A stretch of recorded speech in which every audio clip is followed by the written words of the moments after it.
Welcome again to the meeting.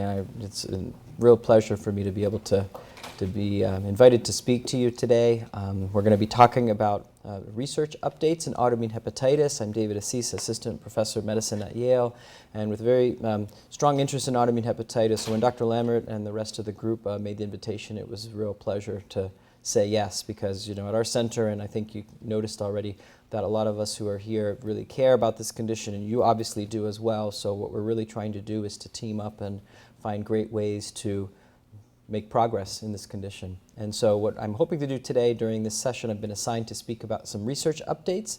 I would love to hear at the end, hopefully we'll have a few minutes, even just casually, what you all think would be some of your priorities if you were setting the agenda, so to speak, for new research and what the biggest needs are, because we really should make this, and we already do, but we should even more make it a partnership and press some of the biggest concerns into the limelight for research funding and things along those lines.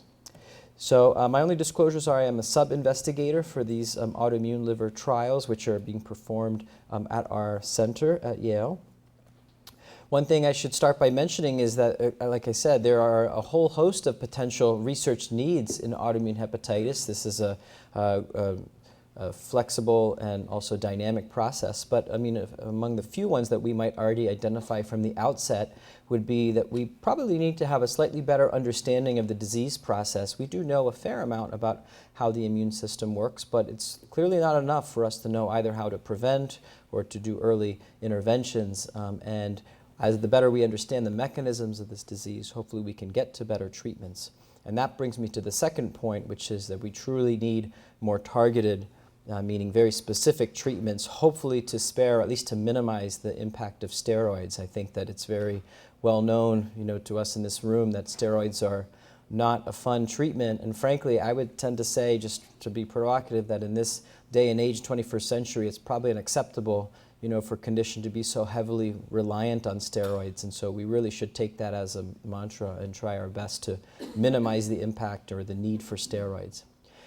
Another need, and you may be personally or at least familiar with this in theory, is that this is a condition that tends to relapse, right, even after years of remission. And so why is that? What's going on? How do we predict it? Wouldn't it be nice to be in clinic and have a sense that your risk of relapse is such, we should do this, versus your relapse of a risk is very low? That can have an impact not just in how we treat, but also in the anxiety and the expectation that comes along with not knowing what a relapse timeline might be. And then clearly along with that is just greater attention to quality of life. I think, as we all know, whether it's from the condition or from the treatment for the condition, quality of life tends to not be as good as it should, and that's not good enough. And so I think those are all research needs among others that we might consider. We're really not here to talk about mechanisms and pathogenesis, but I talked a little bit about that yesterday, just to segue into some research findings. But as we know, there is an unclear trigger for autoimmune hepatitis in most cases, although we can think of some in specific cases, such as perhaps a viral trigger or medications. But we know that the immune system does kick in then and produces the injury that we know and clinically can diagnose. B cells and T cells are a big participant of that, as well as regulatory T cells or Tregs. And these will be, this is a particular type of cell I'll be discussing because it'll come up in some of the research advances. And just to recap from yesterday, these cells are out there to calm down the inflammation in the immune system that's provoked by this loss of tolerance. So they're pretty much the wet blanket raining on the parade of this ongoing inflammation in the liver. So if we can figure out why they're not functioning so well in autoimmune hepatitis, and ideally how to boost them or to make them more active, that can quell the inflammation, and that would be the hope that we would have to make some progress. One abstract that was presented within the past year from somebody familiar to us all, Dr. Lambert and some colleagues, including Michelle Tana at UCSF, was looking at genes, gene expression, and a whole big profiling of the profile of blood samples from patients with autoimmune hepatitis. And it was unbiased in the sense that it was a discovery to see what was different about patients with autoimmune hepatitis. And one interesting finding that they had, and here's Dr. Lambert himself, so from his group, was that there was a decrease in the expression of a receptor, a retinoic acid receptor. And I have some research experience with retinoic acid as a therapeutic drug, which can boost regulatory T cells. But we know that retinoic acid and its receptor can promote regulatory T cells. And interestingly, the gene that can express that was reduced in patients with autoimmune hepatitis. Whether that's the case in every patient or not, we don't know. But again, there might be a genetic reason why these Tregs are not as active, not as present, something that perhaps can be capitalized on in the future. My own research interest in autoimmune hepatitis started with an inflammatory molecule called MIF. It's a whole mouthful, migration inhibitory factor, but it's an inflammatory protein that can make the immune system more hyperactive. And in many disorders, it's been found to worsen the degree of inflammation, including in a lot of autoimmune disorders. So that piqued our interest a few years ago. It also has some genetic mutations, which will be a familiar theme now, that can make the immune system more aggressive by putting out more of this inflammatory protein. Very interestingly, this molecule actually has been associated with stress, not just physiologic stress, let's say from an infection or inflammation, but also psychological stress, because it's produced in the pituitary gland. It can be released during times of stress, and it can interact with the immune system, again, to worsen the degree of inflammation. This study you might find enjoyable. This was a study in Japan in which patients, in the bottom here, had 42 patients, I think, had to take a test. I think it was a college exam or something. And so they measured a whole bunch of inflammatory molecules called cytokines 7 days before, on the first day of their final exams, and then 2 days after. They looked to see which inflammatory molecules went up as they were stressed and which ones went down as they became less stressed. And interestingly, the molecule, or the inflammatory cytokine that was most associated with that timeline, was this MIF protein. And so we do have an interest to see if this could be a mediator, perhaps, between psychological stress and inflammation throughout the body, and perhaps even of the liver. We started a few years ago then by examining this, and we found that some of the gene mutations that can increase the amount of this protein were overexpressed rather in these patients with autoimmune hepatitis. There was more of these alleles or gene variants. That made us wonder if these patients have more of this molecule in their bodies. And in fact, these are liver biopsies here. You can see the staining is a little bit more brown compared to control liver tissue, but there was more of this protein in the liver, but also measurable in the blood in these patients with autoimmune hepatitis, even compared to PBC, which is a biliary condition. There's a receptor for the MIF protein, which is called CD74, and it was also increasingly expressed in the tissue and in the blood of patients with autoimmune hepatitis. And so we're currently trying to work out some research to see if perhaps this inflammatory molecule might serve as a biomarker. In other words, could it tell us about the inflammatory state of the body, because it seems to be present and overactive in autoimmune hepatitis. When we do a ratio of this receptor, which neutralizes the cytokine in the blood, it looks as though the ratio of one versus the other can somehow correlate with the degree of liver enzymes, ALT, something that we're more clinically familiar with. And so this piqued our interest. And the next thing that we did was to look at the relationship between one of those gene variants that makes too much MIF and clinical outcomes, things that we know and we routinely think about. So we paired up with a team in Japan, and we looked at the presence of this C allele, which is one of those variations, and found that any patient with autoimmune hepatitis in our group and in their group who had even one copy of this C allele had a higher ALT at presentation or at baseline, and also had a higher requirement for steroids. In other words, these patients had to be on more steroids to control their disease. And what's interesting genetically is that we know that patients in the Far East, let's say in Japan, have a much different genetic profile, genetic genes, than people in the West, but it would seem to be common in both patient populations. We'll move on in a second, but just to conclude on this section, that what we're currently looking at then is whether we can attack this protein MIF to help benefit patients, perhaps to move beyond, or at least to add to the treatment mix to minimize the degree of steroids. So there is a molecule that can inhibit this MIF protein, and in some mouse models, these are mice that develop inflammation related to autoimmune hepatitis, it looks like the administration of this molecule can reduce significantly the degree of liver inflammation as much as steroids, which clearly if we could ever get to the point of having steroid equivalents without the side effects of steroids, we would all jump at that opportunity. This is not the only potential avenue there to introduce new treatments for this condition, but I think we need this and a lot more, frankly, to be happening and not to settle for the current status quo for steroids. I feel very strongly about that. How about real-world data? This was a publication from the last year or so. I think I addressed this briefly yesterday, but just to recap, since it is research that's come out, there's over 1,000 patients that have been studied in multiple centers throughout the United Kingdom. They have a very nice coordinated consortium throughout the whole area. And they found almost 30 different regimens that were reported in patients. And this is real world, not trials. And so what that means is that there are many, many different regimens out there, meaning combination of medications that are being tried for patients. Perhaps that's good if we're individualizing it, but it also suggests to me there's way too much variation without a lot of effective standardization. I mean, I just, at face value, 29 versions of combinations seems like a lot. 55% of these patients had ongoing steroid exposure, and 9% were on prednisolone or prednisone monotherapy. The last two bullet points might not be too foreign to you, which is that steroids were associated with low quality of life in this group of patients. And what's interesting to me is this was even irrespective of the actual dose.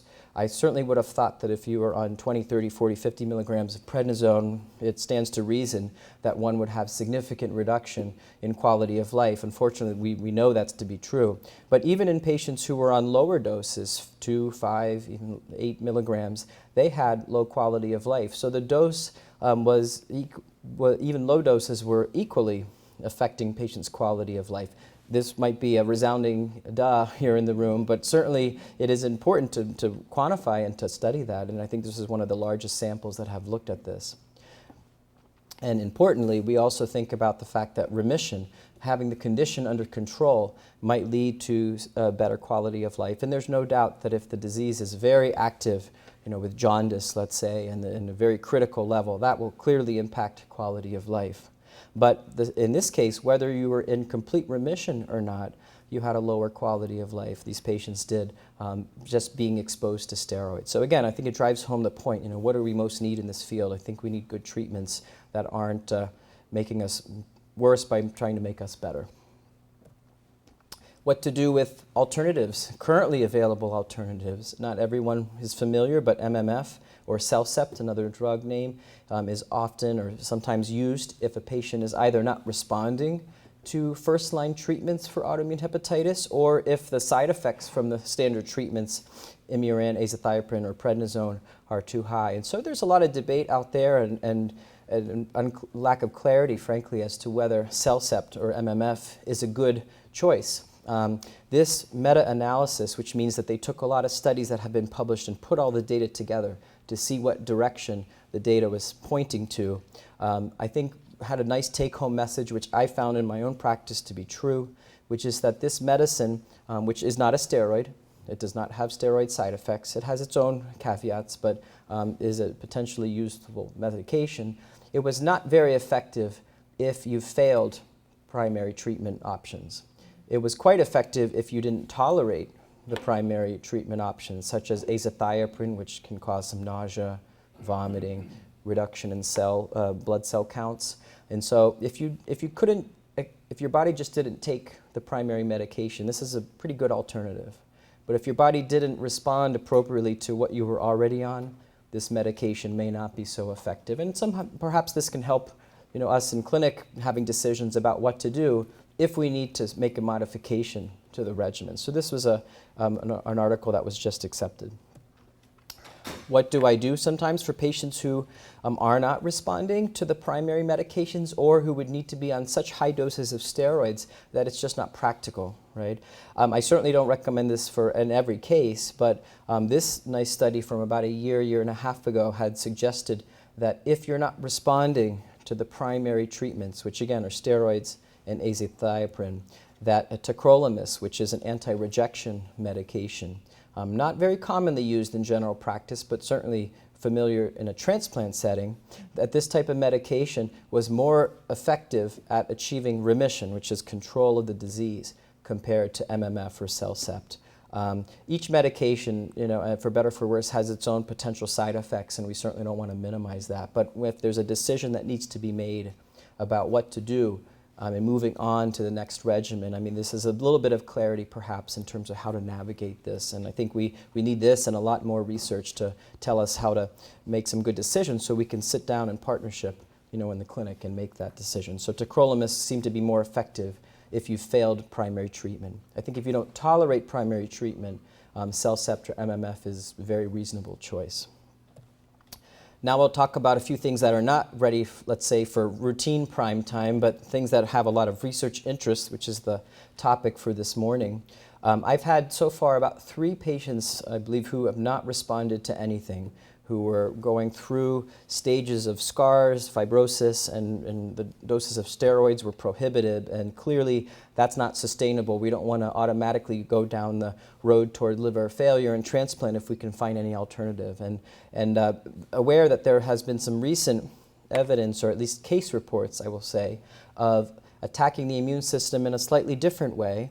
In this case, attacking the B cells as opposed to the T cells. And again, we were not going to make this too sciencey, but the T cells are the direct effectors that damage the liver cells. And so traditionally, steroids, MMF, even Tacro attack the T cells. That's the standard treatment that we are all familiar with.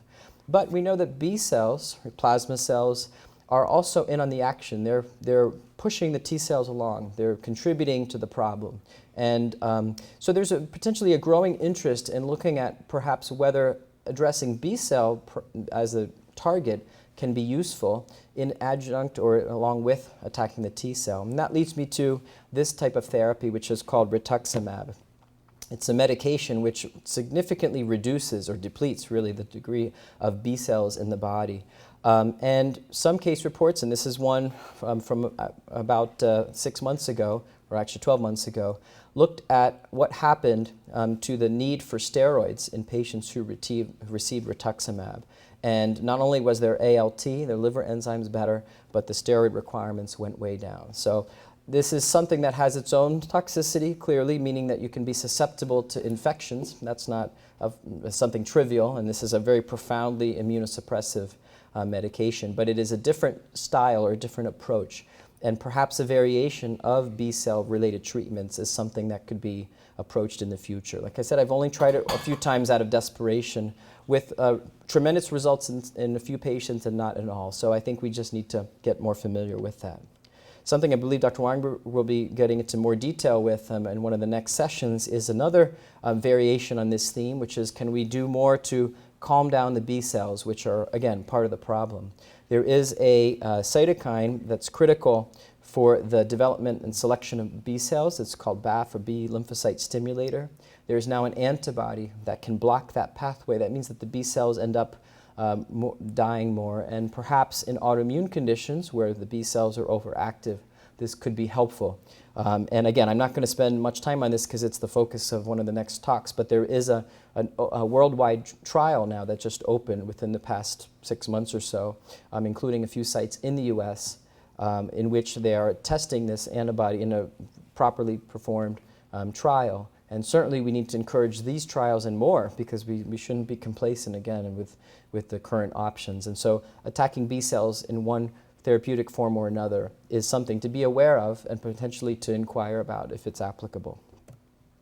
Something very interesting that we don't have time to discuss in too much detail, but if you ever think about the fact that a new life, when it's born, there's a whole process, right, of pregnancy, and in pregnancy, we know that the baby is not really genetically the same as the mom. That's just the reality, right? So why isn't there automatic rejection of the baby? You know, it's a foreign genes, foreign substances.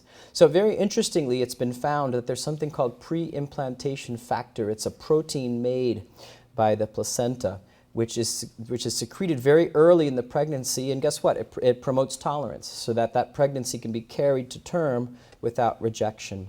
So some bright people started to look into this and say, well, why don't we put that in a bottle, right? Why don't we find out what that is? and try to use it as a therapy. If it can make the mom tolerant to the baby in utero, well, why not have that something that could be used therapeutically? And again, I think this is going to come up in Dr. Weimer's discussion, but there is now interest in perhaps giving that as a medication to patients to try to restore that tolerance, which we know exists during the pregnancy period. So it's a cool idea. I hope that there is some validity and that it can be effective. It would certainly be a nice way of capitalizing on something we know and we just take for granted. Again, back to the bad actors here, or if we think about these regulatory T cells, which are not stepping up to the plate because of autoimmune hepatitis, how about addressing that, right? This has been third or fourth time I brought up these Tregs. Well, you might be interested to know that there is a protocol. It's being used in several different autoimmune disorders, including type 1. Again, this is experimental, but moving through trials. To just take out the blood, you can see in their cartoon, take out blood from a patient, find the regulatory T cells, make them significantly expand, make a lot more of them in a test tube in culture, and then infuse them back into the patient. The concept is to give a lot more of those cells, which are able to prevent inflammation. And by doing so, hopefully that they will migrate to the sites of inflammation and quiet things down. It's been shown in the setting of liver transplant within the past 2 years that 10 patients in Japan, and we know after transplant you need immunosuppression or you're going to reject the organ, right? So these patients had, again, regulatory T cells that were infused into their body after transplant. And again, it's a work in progress, but their data was quite compelling. 7 patients were able to come off all immunosuppression within 18 months of transplant, and that's pretty remarkable for transplant without any rejection, as you can see.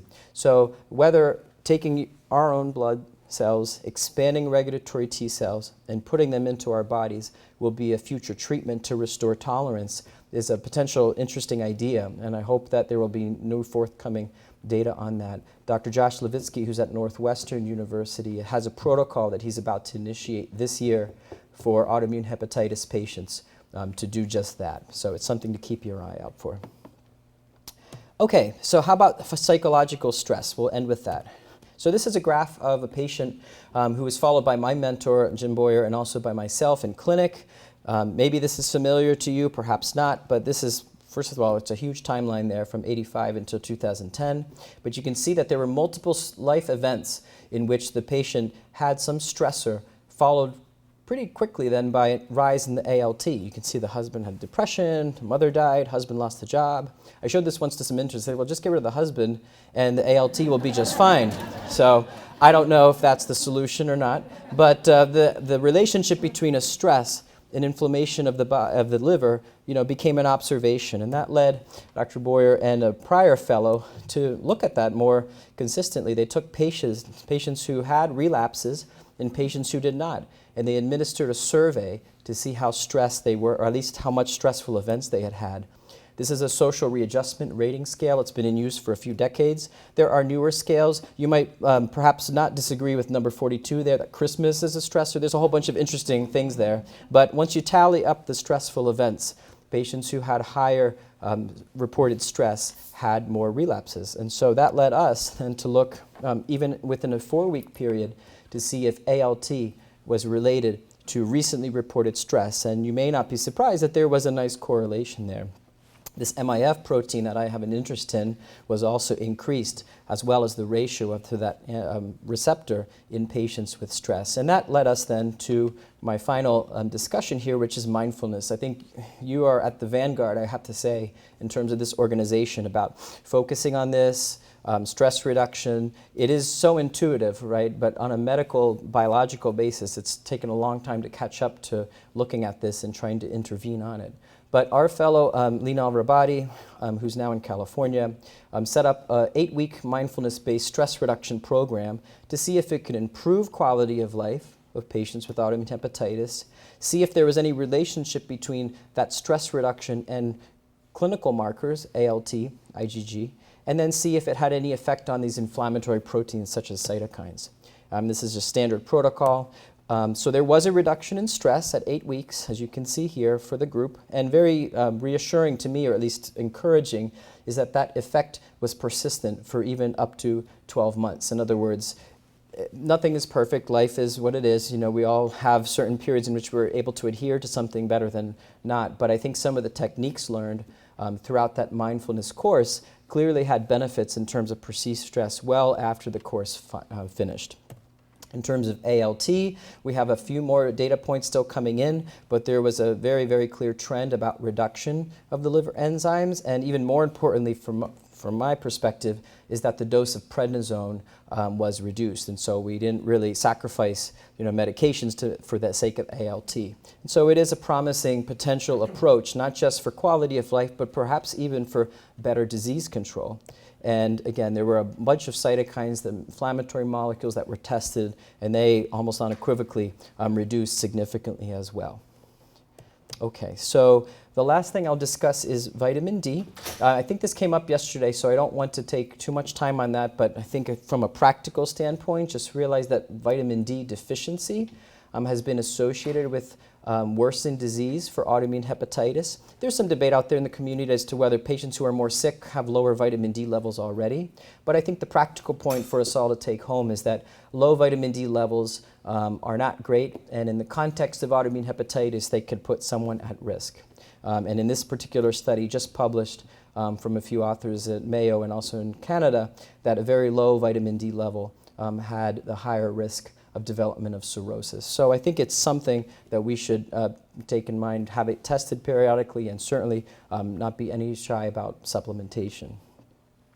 So in the last few minutes, I would love to make this a little less stuffy, so to speak, and see if just by spontaneously, if you were given a few $1 million from the National Institutes of Health or the FDA or whatever it is, what would be some of the priorities for research from our collective, opinion here. I don't know if anyone has any thoughts, but yes, please.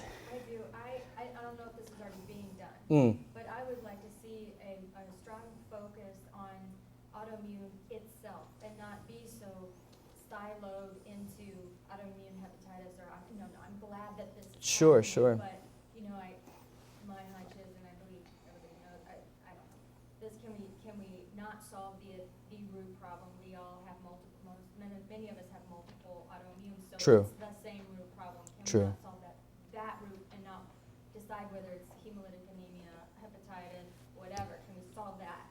Yeah, that's a very fair point, because we know that one autoimmune condition predisposes to others. They often come as packages, and although we traditionally in medicine focus on each organ because the organ functions differently, perhaps a common treatment would be ideal. Again, I don't think we have the perfect tools yet for that, but one could only hope, and none of us know the future, can overpromise, but restoring tolerance clearly would take care of all of those things. So whether it's something like regulatory T-cells, injecting other tolerizing drugs, we would hope to be able to attack this in different ways. We'll still need to monitor the effects of the condition on different organs, but I think treatment that's broad-based would be nice. So please. Another question? Yeah. Yeah. I was wondering if there's any research on menopause and autoimmune hepatitis, because in my case, I feel that all the symptoms came as bad when I was placed on hormone. You're making me regret cutting out slides. I usually don't regret that because I put too many in to begin with. But actually, one of the other things that has recently been described is that there is a lot more autoimmune hepatitis in people who are post-menopause than was previously recognized. We don't have time to get into the details, but you may know just from familiarity that classic severe autoimmune disease is thought to be a condition that occurs early in life, teenage, early adulthood, and there's certainly a bump, so to speak, in the charts for that. But an even greater incidence is actually in adults over the age of 55 and 60. And I think it's under-recognized for liver doctors to really think about this more specifically. The causes of that aren't well known, so certainly, what is it that presents, or is it just a cumulative lifespan of potential triggers? I don't know, but there is an increased association in older patients. Sure. Vitamin D has come up so many times, and I have a hepatologist, and I ask him routinely, can we get the vitamin D? And he says, no, go back to your primary. When all the lab tests are ordered by him, why can't they add vitamin D? Sure. No, that's as a lab, in other words, or yeah. I mean, there's different practices, and each clinic might be slightly different. I mean, I think, you know, broadly speaking, the testing of that is not too difficult. Sometimes there are need for significant treatments that it might be beyond a liver clinic, but I think asking to have that done routinely is not a bad, nothing wrong with that. Yes, ma'am. It seems there's a dichotomy between the suppression of the immune system and then the nutrition and the vitamins and eating well and boosting the immune system. Right. So are we really working at cross purposes? Is there any looking at that in terms of what are we really supposed to be doing here? Are we supposed to be fueling the rest of our body that is going to protect us, or are we supposed to be suppressing all of that? Which, should I eat my kale or shouldn't I? Good point. Yes to kale. But I think you're exactly right. So we currently have giant blunt hammers to treat the immune system as opposed to like a laser-like approach, again, to the sites of the actual problem. And so by over-immunosuppressing, we're impairing quality of life, but also, you know, our bodies. So we do need to become more targeted. For better or for worse, I think trying to maintain a healthy system, even despite these medications, is a very important goal, because we all know that poor nutrition can worsen all of this. But I know that in practice they feel like they're butting heads. So one more question, then I guess we should end. Yes, hey, Kristen. You mentioned standardization of care. Yeah. And that to me is huge. I think what Right. we learn a lot is we try and standardize treatments. And then you're not going to be surprised to hear me say this, but understanding the mechanisms of pediatric hepatitis. Right. Yeah, I think that's a big need as well. I showed yesterday, and again, there's only so much time, but there was an interesting study from Germany in which the past exposures of pediatric patients with autoimmune hepatitis had a very different viral profile than the older adults. So autoimmune hepatitis, frankly, I think is going to be a common presentation of many different triggers, and there might be in the future, as I think Dr. Lammert was saying, there probably will be better ways to say, well, all autoimmune hepatitis is not the same. This is one category, that's another category. And I think we know from experience, of course, that some of the kids that present early in life have a very different profile. We need to get better at that. But I fully agree about standardization. We need to be more consistent, and I think we need to start measuring it so we can put that together. All right, for the sake of time, I think I should end. So thank you.